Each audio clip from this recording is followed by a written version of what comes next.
오늘 목사님께서 주실 말씀은 베드로전서 4장 1절에서 6절까지 하나님 말씀입니다. 베드로전서 4장 1절에서 6절까지 하나님 말씀, 우리 교독하도록 하겠습니다. 그리스도께서 이미 육체의 고난을 받으셨으니 너희도 같은 마음으로 갑옷을 삼으라. 이는 육체의 고난을 받은 자는 죄를 그쳤음이니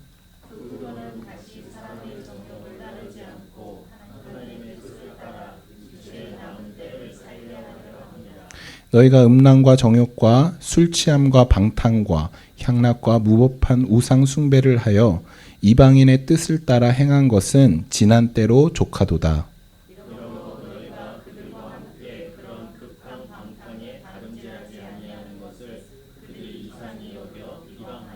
그들이 산 자와 죽은 자를 심판하시기로 예비하신 이에게 사실대로 고하리라.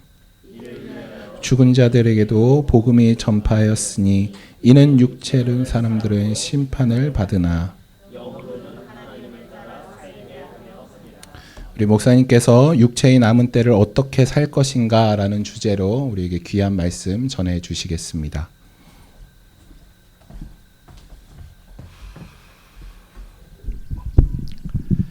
잠시 기도하고 말씀 전하겠습니다. 사랑의 하나님, 감사합니다. 하나님께서 또 이렇게 우리에게 귀한 말씀을 또 허락해 주셔서 부족한 종의 입술을 통하여 선포하게 하십니다. 예수님께서 늘 말씀하시기를 귀 있는 자는 들으라고 하셨습니다. 육신의 귀가 아닌 들을 귀가 있기를 소원합니다. 그 말씀의 씨앗을 우리에게 주실 터인데 우리의 밭이 옥토밭이 되어서 30배 혹은 60배 혹은 100배로 결실하는 그런 삶을 살아가게 도와주옵소서. 또 한 주간을 시작하는 이 거룩한 예배를 통하여 우리의 삶을 인도하시고 복되게 하시고 특별히 주님 주시는 이 말씀의 시간, 귀하고 복된 시간으로 삼아 주옵소서. 감사드리며 예수님의 이름으로 기도드립니다. 아멘. 할렐루야. 반갑습니다. 여러분 되게 보고 싶었습니다. 왜냐하면 제가 우리 이상민 목사님 그 설교 영상들을 자주 보거든요. 그런데 목사님밖에 안 보여요. 근데 성도님들을 한 번도 못 뵀잖아요. 근데 언제 한번 오면 꼭 뵙고 싶었다라는 생각을 했는데 오늘 이렇게 뵐 수 있어서 너무 감사하고요. 제가 이제 앞에 앉아서 예배를 드리면서 저희 교회와 다른 점이 뭘까 생각을 해보니까요. 뭐가 제일 크게 다른 줄 아세요? 파워포인트의 글자 크기가 너무 많이 달라요. 저에게는 어르신이 많아서 아까처럼 악보 나오면 하나도 안 보이고 하나도 못 부르시거든요. 그런 거 전혀 모르시겠죠? 요즘에 한국 교회들이 뿐만이 아니고 많이 노년화되고 있어서 정말로 아까처럼 악보에 한 절이 아니라 네 줄이 한꺼번에 나오면 아무도 못 따라 부릅니다. 본인들이 아는 내용 가사하면 몰라도. 그거 보면서 야 진짜 우리 이 목사님 교회 젊은 교회다. 전 사실은 청년부 때 우리 청년들과 함께 찬양하는 그런 느낌을 받을 정도로 여러분의 찬양 소리나 어떤 기도 소리나 함께 모든 이 예배의 분위기가 정말 하나님께서 이 땅에 필요한 교회를 우리 이주여지 세우셨구나라는 생각이 들었고요. 또 우리 아이들을 이렇게 축복해주는 이 시간도 우리 아이들에게는 매주. 근데 애들이 앞에 나오는 것을 좀 쭈뼛쭈뼛하지만 보니까는 벌써 이미 많이 익숙해진 것 같아요. 목사님 안아줘 그러니까 대번에 안아주는 아이도 있고, 정말 이 교회 하나님이 분명히 축복하실 줄로 믿습니다. 그 복음의 소망 가지고 달려가시는 여러분 되시기를 주님의 이름으로 축복해 드리겠습니다. 오늘 저는 여러분과 함께 이제 베드로전서에 있는 말씀을 가지고 은혜를 함께 나누려고 합니다. 베드로전서를 이렇게 읽다 보면 반복해서 나오는 단어가 있습니다. 그게 뭐냐면 때라고 하는 단어입니다. 때라고 하는 단어. 보통 때라고 하는 단어는 우리말로는 그냥 한 단어이지만 사실 이 성경을 기록하고 있는 그 원어는 헬라어이거든요. 헬라어는 때를 두 가지로 그러니까 서로 다른 단어를 사용합니다. 근데 우리 한국말로 번역하면 다 때예요. 그러니까 실질적으로 원어를 보지 아니하면 이게 어떤 때를 가리키는 단어인지를 잘 모를 때가 있는데 고대 그리스 사람들에게 때는 헬라어로 두 가지가 있습니다. 여러분도 아는 단어일 텐데 하나는 크로노스라고 하는 헬라어이고요. 또 하나는 카이로스라고 하는 헬라어입니다. 근데 우리 한국 성경으로만 보면 다 때예요. 그러니까 이게 카이로스인지 크로노스인지에 대한 개념 없이 우리는 그냥 때라고 읽을 수밖에 없다는 거죠. 자, 그럼 크로노스와 카이로스는 어떤 개념으로 그들이 사용하고 있냐면 크로노스는 우리가 알고 있는 연대기적 시간입니다. 우리가 1년을 1월 1일부터 12월 31일까지 사용하잖아요. 그게 날짜 하루를 다 쭉 선으로 이으면 우리가 이게 크로노스라고 하는 개념으로 사용하는 이 헬라어이죠. 하나님께서 천지를 창조하셨으면 이제 쭉 일선상으로 가다 보면 어디가 옵니까? 세상의 종말이 오겠죠. 이거는 크로노스라고 하는 헬라적 개념이에요. 자, 그런 반면에 그럼 카이로스는 뭐냐? 예, 카이로스라고 하는 이 시간의 개념은 사실은 연대기적인 이 선의 개념 가운데 특정한 의미를 부여하는 시간을 카이로스라고 말합니다. 예를 들어서 우리 목사님 생일이 언제세요? 1월 31일이죠. 저한테는 그날이 아무 의미 없는 날입니다. 그런데 우리 목사님에겐 특별한 날이에요. 왜? 내가 이 땅에 태어난 날이거든요. 이게 카이로스예요. 예. 크로노스의 개념은 그냥 1월 31일이죠. 1월의 마지막 날. 그러나 목사님에게만큼은 이날은 내가 태어난 날, 내가 우리 집의 아들로 태어난 날이라고 하는 의미가 부여된 시간, 그때가 바로 카이로스라고 하는 거죠. 예수님께서 이 땅에 오셨는데 십자가에 달려 돌아가신 그날을 우리는 인류 구원의 역사를 위해 예수님이 십자가 달려 돌아가신 날이라고 의미를 부여하잖아요. 그날은 우리에게는 카이로스라고 하는 의미가 있는 겁니다. 또한 우리가 예수님 믿어서 내가 처음으로 예수 믿고 구원받은 날도 의미가 있죠. 그래서 그날은 카이로스의 개념이 있는 거예요. 자, 이제 카이로스와 크로노스의 개념이 이제 이해가 되시죠? 자, 그러면 베드로전서에는 총 8번의 때라는 단어가 나오는데 4번은 카이로스, 4번은 크로노스라는 단어가 서로 섞여 있다는 겁니다. 제가 이거를 읽으면서 성경 본문을 보면서 4대4, 4번. 이거 뭔가 베드로 사도가 글을 쓰면서도 뭔가 균형을 잡으려고 4번을 쓴 건 아닌가라는 생각을 좀 해봤고요. 그러면서 우리가 어떤 생각을 가졌냐면 하나님께서 우리에게 이 땅을 살아갈 수 있는 시간들을 주셨을 때에 정말로 우리에게는 하루하루, 즉 크로노스의 이런 개념들의 시간들도 최선을 다해 살아가야 하겠죠. 오늘을 살았으면 내일도 열심히 살아야 되고 그런 시간적인 개념들도 중요하지만 그것과 더불어서 우리가 카이로스적인 시간의 개념도 가지고 살아가야 된다는 거예요. 주님이 오늘 나와 어떻게 동행하시는지, 주님께 오늘 기도한 것을 어떻게 내가 또 성취해가며 살아갈 것인지, 이 부분을 함께 적절하게 조화를 이룬다면 그래서 아마 4번을 똑같이 숫자를 이렇게 사용한 것이 아닐까라고 나름대로 묵상을 해보았습니다. 자, 제가 지금 파워포인트 준비한 게 있는데 하나씩 넘겨주시면서 하시면 벌써 몇 개 넘어갔을 텐데, 자, 다시 한번 보시면 크로노스와 카이로스의 이런 개념들이 하나 더 넘겨주세요. 크로노스는 시간적인 개념으로 가는 아까 말씀드린 연대기적인 개념이고요. 카이로스는 거기에다가 의미를 부여해서 의식적으로 그 시간을 우리가 딱 지목할 때 그것을 우리가 카이로스라고 하는 시간적인 개념으로 사용을 하게 되죠. 자, 그래서 8번의 이 사용이 된 단어를 제가 이제 묵상을 하다 보니까 이게 크로노스와 카이로스는 우리 삶에서 뗄래야 뗄 수 없으니까 조화를 잘 적절하게 이루어 사는 것, 이게 중요하겠구나라는 여기까지 말씀을 드렸습니다. 자, 이제 그럼 오늘 우리가 함께 읽은 본문에는 때라는 단어가 2번이 나오거든요. 그런데 이 2개가 다 크로노스입니다. 그래서 2절에 보면 육체의 남은 때 크로노스고요. 3절에 보면 지나간 때, 이것도 크로노스입니다. 자, 그러면 이 육체의 남은 때와 이 지나간 때 어떤 의미를 담고 있는지 한번 살펴보려고 하는데요. 육체의 남은 때는 말 그대로 크로노스니까 정말 오늘부터 이제 하나님 앞에 서는 그날까지의 이 기간이 육체의 남은 때입니다. 크로노스적인 시간 개념이겠죠. 자, 여러분들 가운데 저는 몇 월 며칠 날 죽을 것 같습니다. 혹시 아시는 분 있으세요? 하나님이 저를 언제 부를 것 같습니다. 라고 혹시 생각이라도 해보신 분 있으세요? 없죠. 자, 그래서 육체의 남은 때라고 하는 이 크로노스는 우리의 영역이 아니라는 거예요. 하나님께서 여러분을 이제 오늘부터 시작한다면 부르시는 그날까지가 오늘 지금 2절에서 말씀하고 있는 육체의 남은 때, 이 크로노스의 시간이 여러분에게 주어진 겁니다. 자, 그런데 이제 우리가 이 육체의 나머지 시간들을 주어졌지만 아까 말씀드린 것처럼 아무도 우리는 언제 하나님 앞에 갈지 몰라요. 내일 부르실 수도 있고 다음날 부르실 수도 있고 때로는 우리가 100세까지 살다가 그 이후에 부르실 수도 있어요. 중요한 건 뭐냐? 우리는 사실은 그 인생을 모르고 살기 때문에 굉장히 불확실성 속에 살아가는 존재들이라는 거죠. 우리 찬양 가운데 이런 찬양이 있거든요. 내일 일은 난 몰라요. 하루하루 살아요. 진짜 우리 이 신앙이 이런 삶이거든요. 진짜 내일 일은 우리는 몰라요. 그렇지만 하루하루 주어진 시간 속에서 우리 살아가는 것, 이것이 결국은 신앙 생활이라고 저는 생각합니다. 자, 베드로 사도는 우리에게 그래서 질문 아닌 질문을 던지고 있는데요.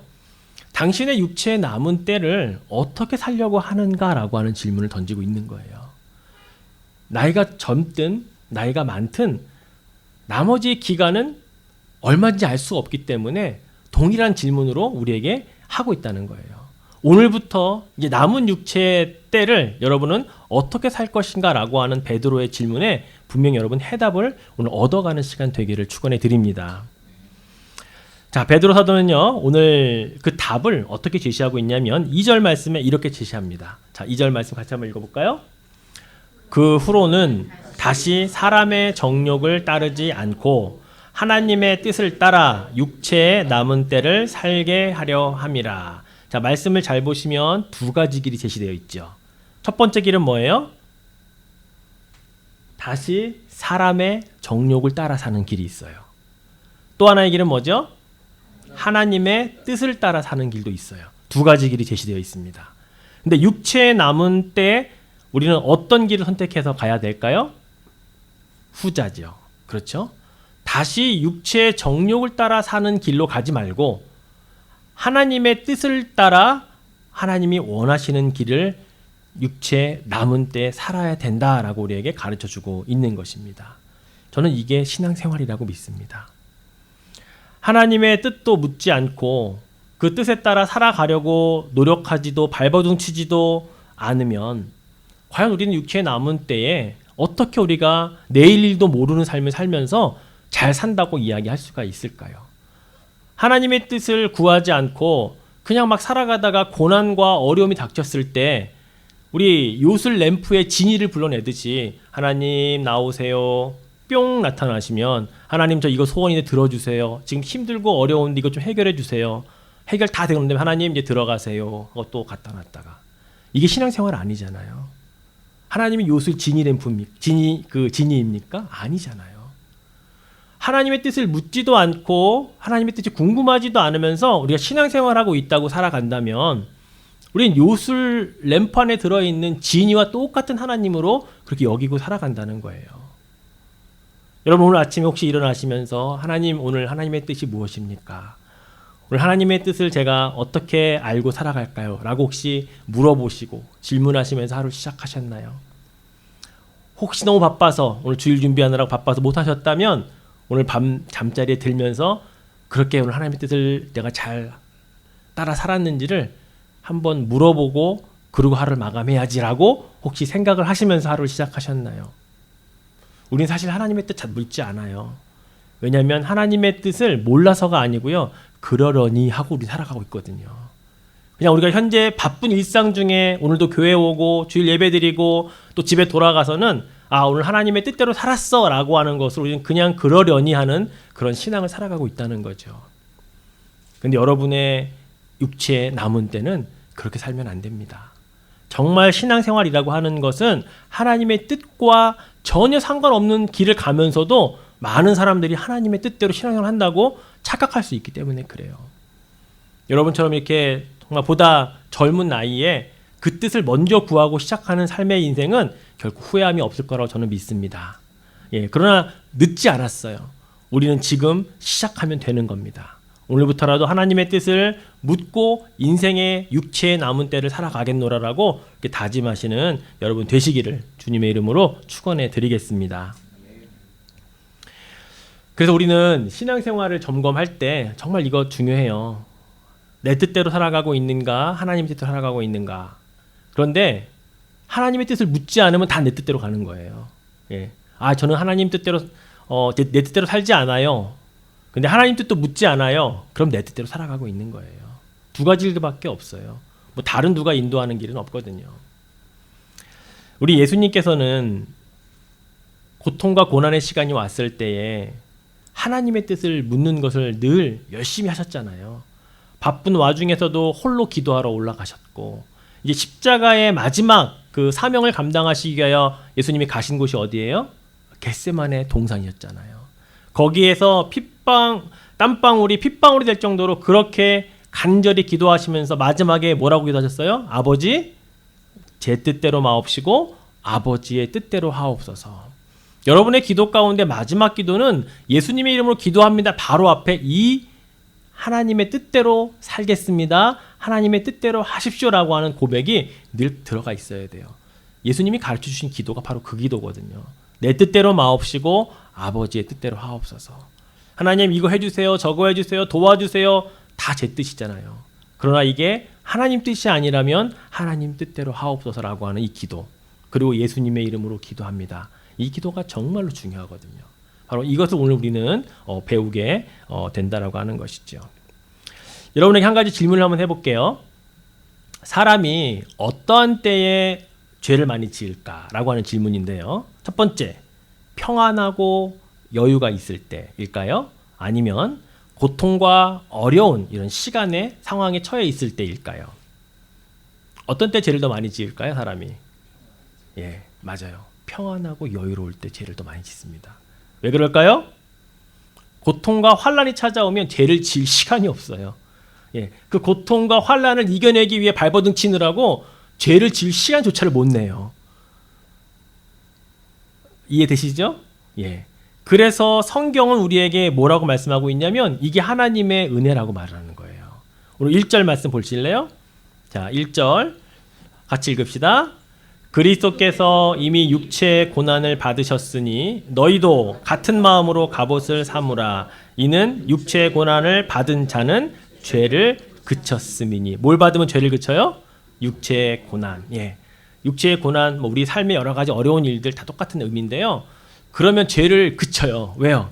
죄 지을 시간이 없어요. 너무 고통스럽고 너무 힘든데 죄를 지으러 갈 여력도 없거든요.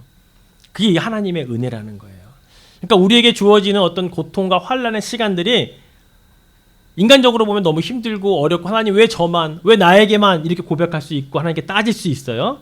그러나 이 말씀을 잘 읽어보시면 그러한 때는 내가 죄로부터 그래도 멀어질 수 있는 은혜의 시간이구나 라고 하는 그 은혜를 우리가 가질 수 있다라고 하는 거죠.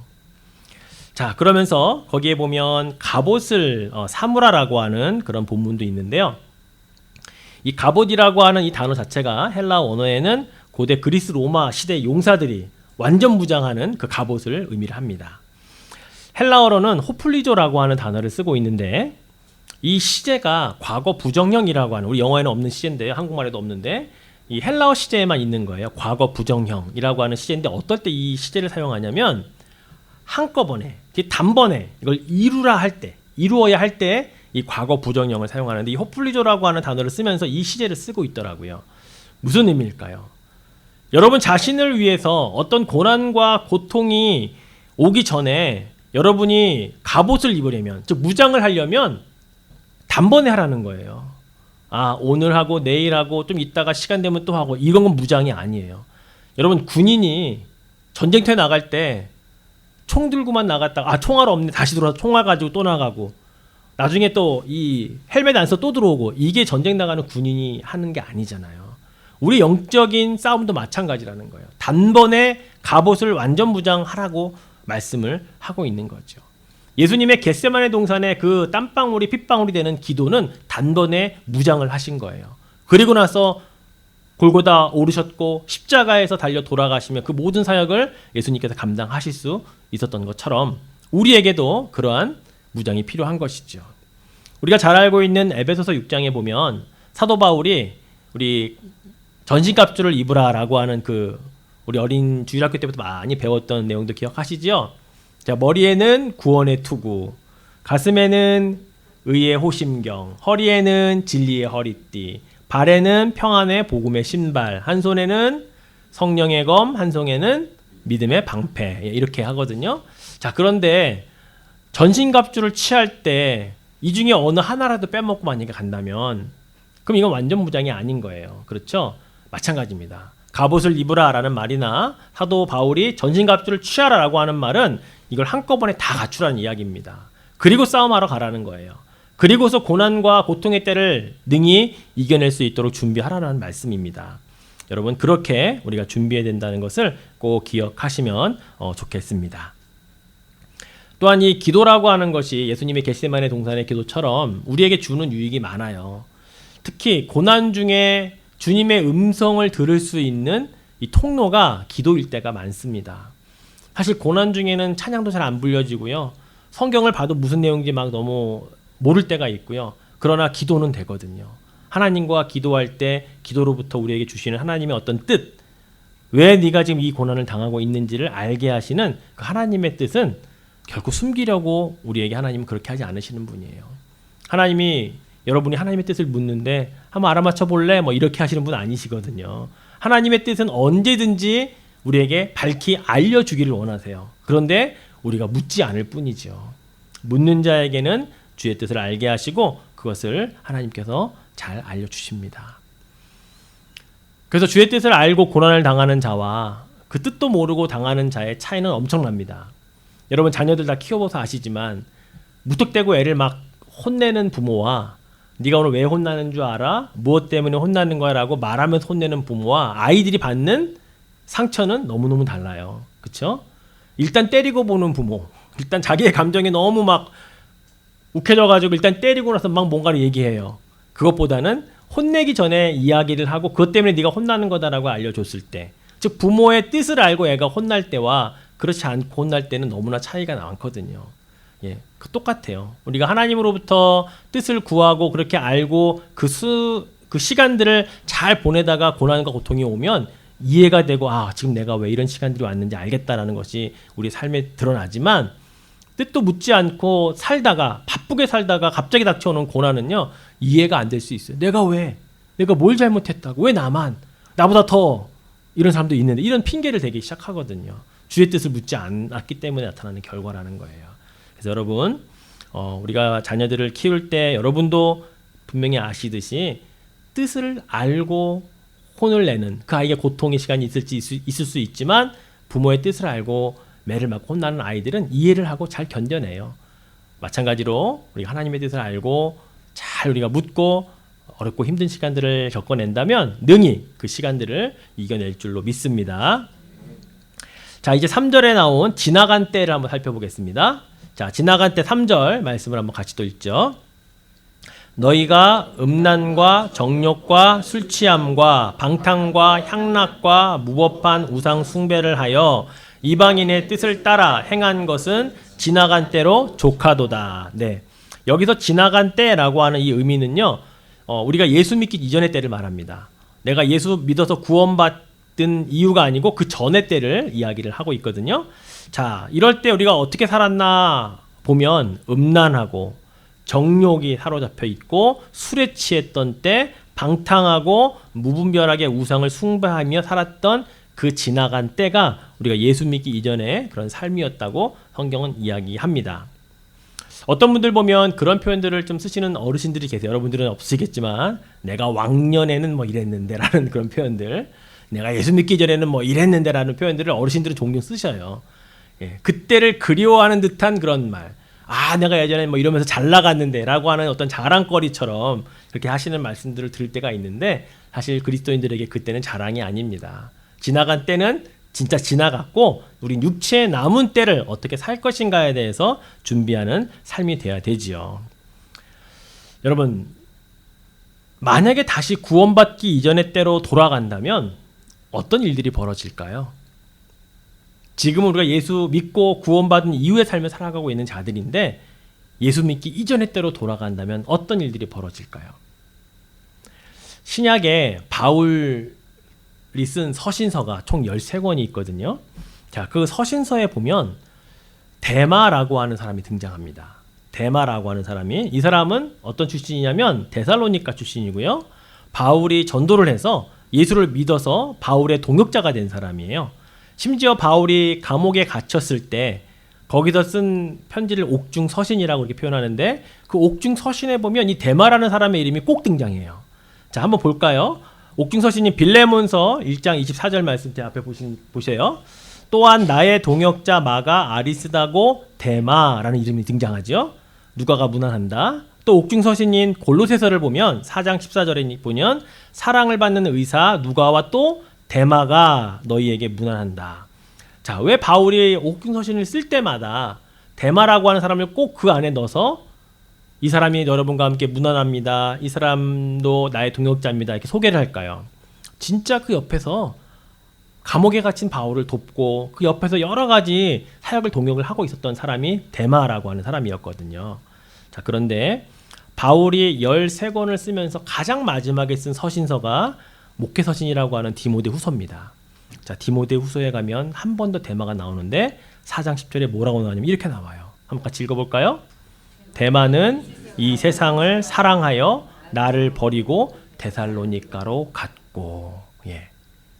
다른 앞에 있는 옥중 서신서만 하더라도 데마에게 문안하고 나의 동역자 데마가 이러하고 그 이름이 바울 서신의 가장 마지막인 디모데 후서에 가서는 데마는 이 세상을 사랑하여 가버렸다. 나를 버리고 그가 있는 곳으로 갔다라고 그 이름은 이렇게 소개가 됩니다. 여러분, 사도 바울 옆에 있어도 세상을 향해 가는 자들이 있어요. 자, 우리들 중에 어느 누가 저를 비롯해서 여러분 모두 중에 저는 그렇지 않을 거예요 라고 자신할 수 있는 사람 누가 있겠어요? 사도 바울이 얼마나 옆에서 기도하며 나의 동역자라고 소개하며 그에게 복음으로 무장을 시켰겠냐고요. 그런 데마도 세상을 사랑하여 간다니까요. 그러니 우리가 육체의 남은 때를 그냥 흐지부지 하나님의 뜻도 묻지 아니하고 살아간다면 데마처럼 세상을 사랑하여 가지 않는다는 보장을 누가 할 수 있겠냐고요. 그래서 우리는 신앙생활을 바르게 해야 되는 건 하나님의 뜻을 묻는 삶을 날마다 살아가야 한다는 거예요. 데마는 나의 이름이 될 수도 있거든요. 내가 사랑하는 내 남편, 내 아내, 내 자녀들이 데마가 될 수도 있어요. 우리는 그 마음을 알고 늘 하나님의 뜻을 묻고 살아가는 자의 삶이 얼마나 중요한가를 우리는 깨달을 필요가 있다고 하는 것입니다. 결국 세상을 사랑하여 가면 아까 말한 지나간 때 바로 이방인들의 그 모습, 음란과 정욕과 술 취함과 방탕과 향락과 무법한 우상 숭배, 그때의 때로 돌아가는 삶을 다시 살아갈 수밖에 없기 때문입니다. 바로 우리는 분명한 신앙 노선을 정해야 돼요. 하나님의 뜻을 묻고 제대로 살아갈 것인가? 하나님의 뜻을 묻지 않고 그냥 지레짐작 하나님 뜻은 이렇겠거니 하고 살다가 데마처럼 세상을 향하여 갈 수 있는 그런 위험한 상황에 처해질 것인가? 결단은 여러분이 하는 겁니다. 여러분이 하시면 됩니다. 그렇게 여러분이 살아갈 수 있기를 축원해 드리겠습니다. 자, 그렇게 결단을 하고 그렇게 살아가면 얼마나 좋아요. 그런데요, 그렇게 결단을 하면 할수록 우리를 욕하고 손가락질하고 방해하는 세상이 너무너무 많아요. 자, 그 사람들의 이야기도 오늘 4절에 이렇게 기록하고 있어요. 4절에 보니까 이러므로 너희가 그들과 함께 그런 극한 방탕에 다름질하지 아니하는 것을 그들이 이상히 여겨 뭐 한다고요? 비방까지 해요. 여러분 친구들 중에 내가 예수 믿기 전에 함께 놀았던 친구들, 예수 믿고 난 다음에 우리들 향하여 야 손가락질하면서 뭐 그런 얘기 많이 들었지 않으셨어요? 예수 적당히 믿으면 별로 그런 소리 안 들어요. 예수 잘 믿으면 들어요. 예.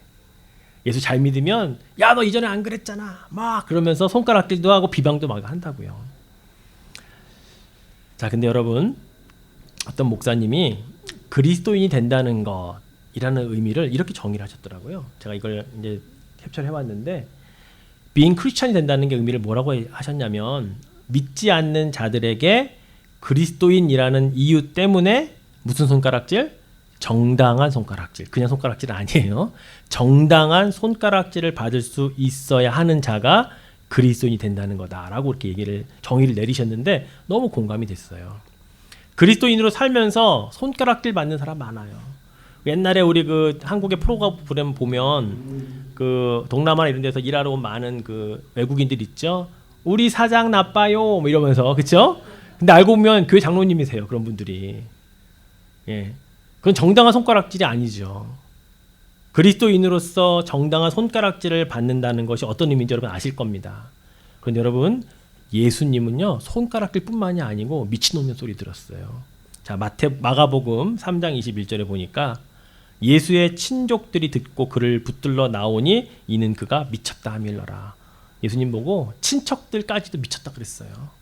예. 그리스도를 닮아가는 사람이라는 것은 미쳤다는 소리 듣게 돼 있어요. 또 사도 바울은요. 사도행전 26장 24절에 보니까 바울아 네가 미쳤다. 네가 그 많은 배운 학문이 너를 미치게 했다라고까지 사도 바울도 그렇게 미쳤다는 소리 들었어요. 그럼 여러분에게 누가 미쳤다 그러면 할렐루야. 나도 사도 바울 계열에 그 반열에 올라섰구나. 그러시면 돼요. 예. 근데 정당한 손가락질이어야 한다는 거죠. 자, 결국 어떤 의미에서는 제대로 믿고 신앙생활 한다는 거는 어쩌면 우리가 세상으로부터 비방하는 소리, 정당한 손가락질 받는 그 삶이 진짜 그리스도인의 삶이 아닌가라고 생각해 볼 수 있다는 거죠.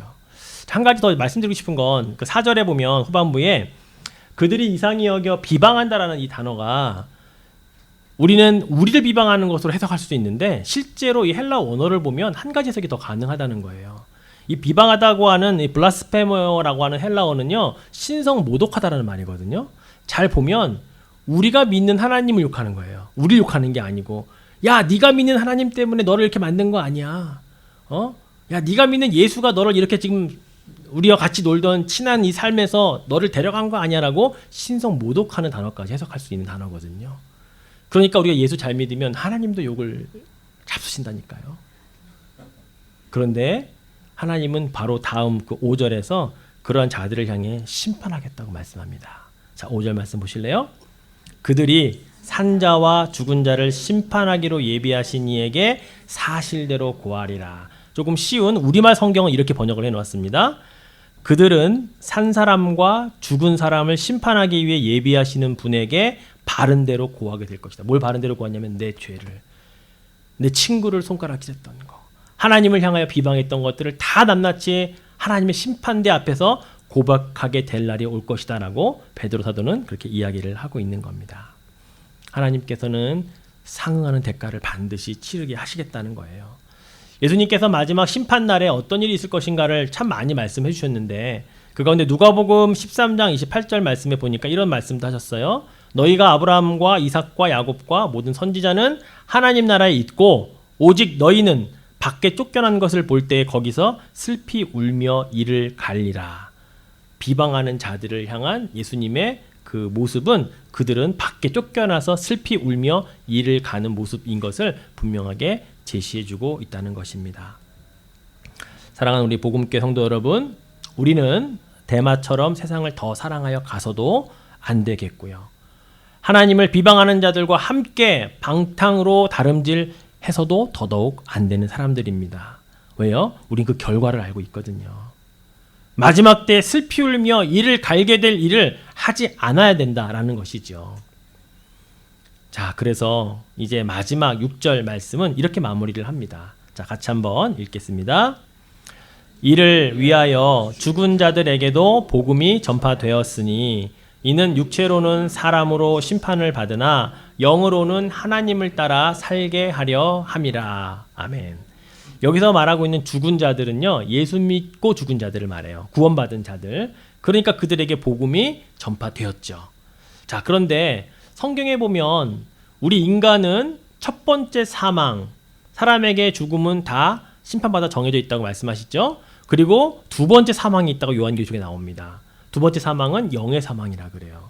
즉 심판받아서 영원한 죽음, 지옥으로 가는, 그걸 이제 두 번째 사망이라고 성경은 설명을 하고 있는데 우리 그리스도인들은 한 번 태어나서 한 번 죽습니다.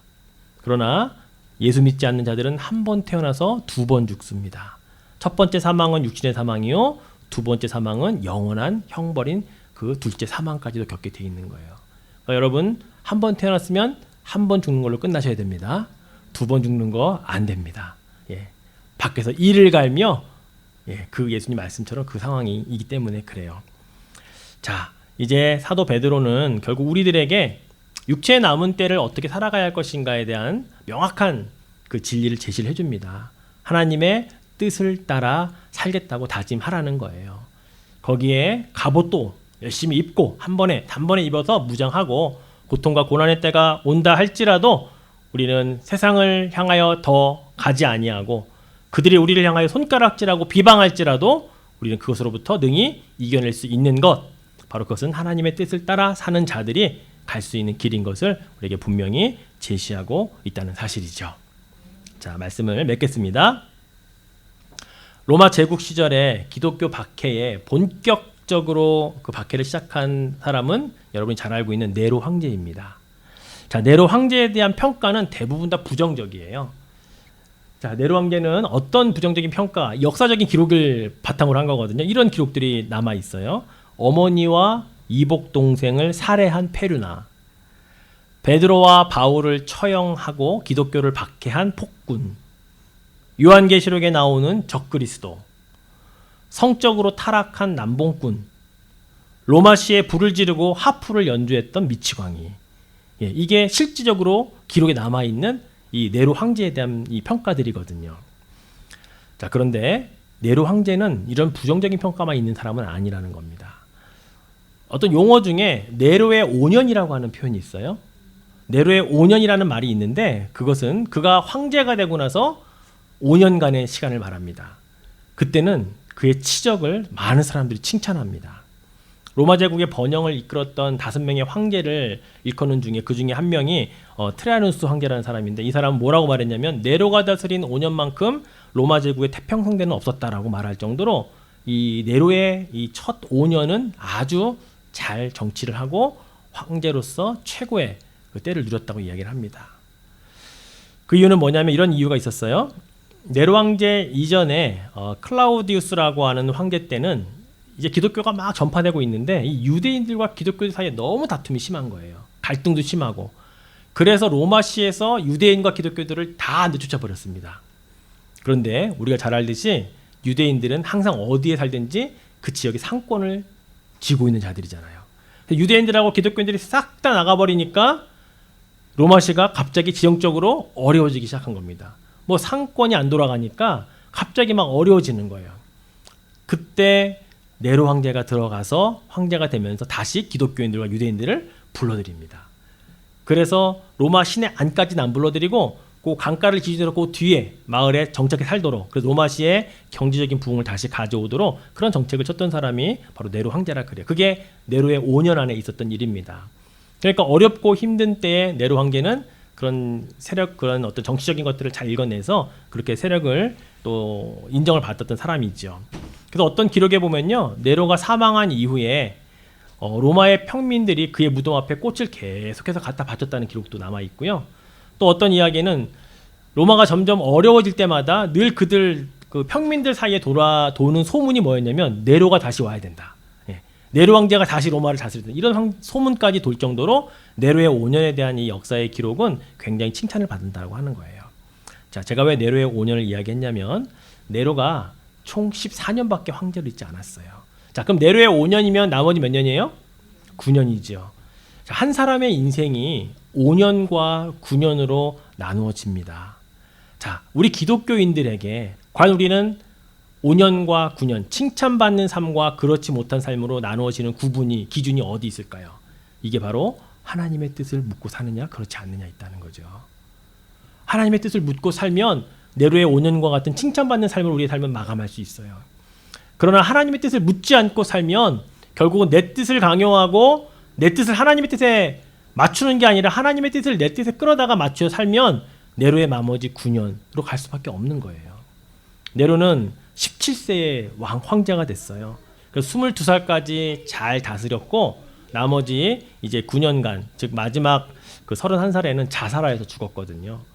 결국 이 한 사람의 평가이긴 하지만 크리스찬도 아니지만 그러나 우리 인생에도 분명히 갈려지는 그 기준점은 있다는 거예요.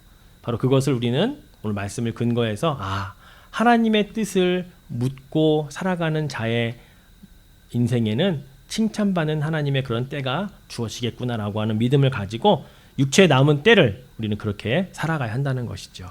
여러분, 언제부터 그렇게 사시겠어요? 지금부터. 어떤 분들은 오늘 저녁부터라고 하시는데 지금부터입니다. 바로 이 시간 우리 함께 기도하면서 이제 그 뜻을 하나님께 맡기고 살아가면 좋을 것 같아요. 자, 우리 함께 반주해 주시고요. 기도합시다. 오늘 베드로 사도를 통해서 우리에게 주신 말씀은 어렵지 않습니다.